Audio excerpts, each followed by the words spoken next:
If you want to supercharge Cursor AI and customize your coding workspace, one of the easiest things you can do is install extensions. In this video, I'm going to show you exactly how to install extensions in Cursor AI step by step. So even if you're brand new to the app, you'll be able to follow along with no confusion. This is a simple but powerful way to add support for languages, tools, themes, and productivity features that can make your workflow smoother and faster. And before we jump in, if this tutorial helps you out, go ahead and hit that like button and subscribe for more easy software guides just like this. Alright, let's get into it. First, open Cursor AI on your computer. Once Cursor is open, look at the top left corner of the window. From there, click on View.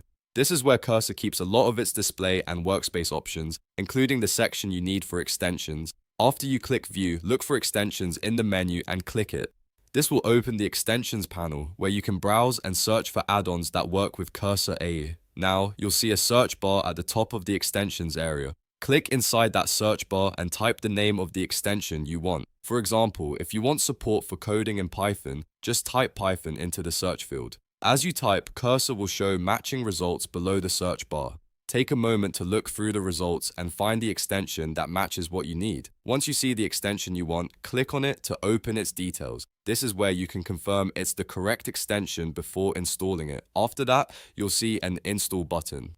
Click Install and Cursor will begin adding the extension to your workspace. Depending on the extension, it may take a few seconds to complete the setup. Once the install is finished, the extension is ready to use right away. In many cases, you may need to reload Cursor or restart part of the workspace for the extension to fully activate. So if something doesn't appear immediately, don't worry. That's completely normal. The key thing is that once the extension is installed, you can start using its features inside Cursor AI to improve your coding experience. So whether you're adding Python support, a formatter, a linter, or any other helpful tool, the process is basically the same. Open Cursor, go to View, open Extensions, search, select, and install. It really is that simple. If this video helped you, make sure to like the video, subscribe to the channel, and turn on notifications so you don't miss the next Cursor AI tutorial. Thanks for watching, and I'll see you in the next one.